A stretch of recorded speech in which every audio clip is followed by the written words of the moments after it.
आज दिन मंगलवार है और दिनांक 15/9/2020। ठीक है, तो 11 तारीख के बाद आज क्लास लग रही है क्योंकि हम बीच में भी नहीं थे।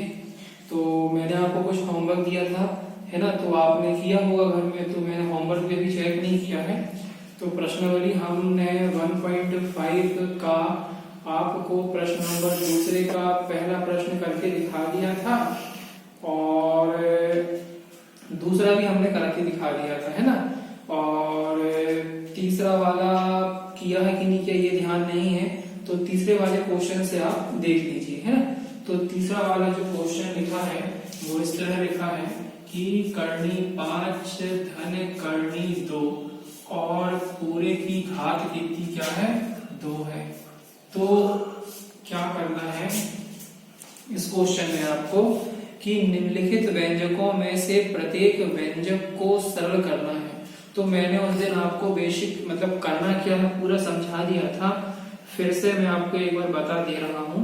निम्नलिखित का मतलब नीचे दिए गए व्यंजक आप समझते हैं कि वह पद जिसमें चर और अचर को अंकगणितीय संक्रियाओं जैसे कि जोड़ना, घटाना, गुणा, भाग के साथ लिखा जाता है उसे व्यंजक बोलते हैं। तो निम्नलिखित व्यंजकों में से मतलब नीचे जो दिया गया है वो व्यंजक है, ठीक है, में से प्रत्येक व्यंजक को मतलब सभी व्यंजक को सरल मतलब हल करना है।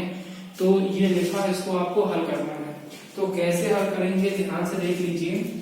आपने इससे पहले 8वीं क्लास में ऐसा पढ़ा होगा कि जैसे कि 2 की घात 2 है, तो इसका मतलब है कि ये नीचे वाले 2 को हमें 2 बार लिखना है और 2 बार किसमें लिखना है गुणा के रूप में, ऐसा 2 × 2, तो उत्तर कितना आता है 4। इसकी मान लो ये लिखा है 5 की घात 2, तो आप क्या करोगे 5 को 2 बार लिखोगे, मतलब जो नीचे लिखा होता है उसे हमें उतनी बार लिखना पड़ता है। तो 5 को हमें 2 बार लिखना है और किस रूप में लिखेंगे गुणा के रूप में लिखेंगे। तो 5 × 5 कितना हो जाएगा 25। इसी प्रकार मान लो 7 की घात 3, तो हमें 7 को 3 बार लिखना पड़ेगा, अर्थात 7 × 7 मतलब गुणा के रूप में लिखना है। तो 7 × 49 और 49 सत्ते कितना हो जाएगा 343। ठीक है, तो समझ में आ गया होगा आपको। आपने 7वीं क्लास में पढ़ा होगा, 8वीं क्लास में भी आपने घातांक के कुछ सवाल पढ़े होंगे। तो जिस संख्या की घात जितनी होती है उस संख्या को उतनी बार गुणा के रूप में लिखा जाता है। तो यहाँ पर ये वाले पद की जो घात है वो कितनी 2 है, तो हम इस पद को 2 बार लिखेंगे, अर्थात ऐसा लिखेंगे करनी 5 धन करनी 2, फिर से एक बार लिखेंगे करनी 5 और धन करनी 2। तो 2 घात है तो इसको हमने 2 बार लिख दिया। अब हमने आपको उस दिन ये सिखाया था कि जब 2 कोष्टक आपस में जुड़े रहते हैं अर्थात चिपके रहते हैं तो उनके बीच हमेशा क्या होता है गुणा होता है। क्या होता है गुणा।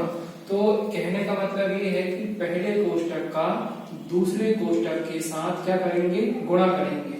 ठीक है, तो गुणा किस तरह से किया जाता है मैंने आपको सिखा दिया है कि पहले कोष्टक के पहले पद का, ठीक है, ये लिखा है पहला पद, पहले कोष्टक के पहले पद का अगले कोष्टक के अंदर, अगले कोष्टक के अंदर जितने भी पद हैं, अभी कितने पद हैं 1 और ये 2, तो 2 पद है ना, 3 पद भी हो सकते हैं, 4 पद भी हो सकते हैं। फिर से बता दूं, पहले कोष्टक के पहले पद का अगले कोष्टक के अंदर जितने भी पद हैं सभी पदों में क्या करते हैं गुणा।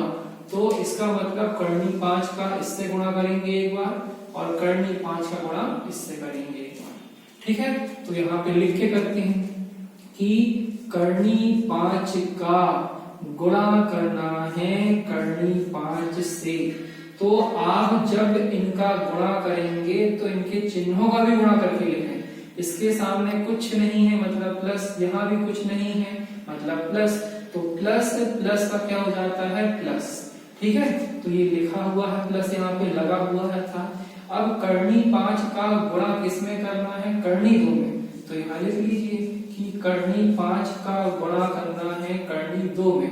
तो इसका चिन्ह प्लस का, इसका भी क्या है प्लस का, तो प्लस प्लस का क्या हो जाएगा प्लस। फिर हम क्या करेंगे, अब कर्णिक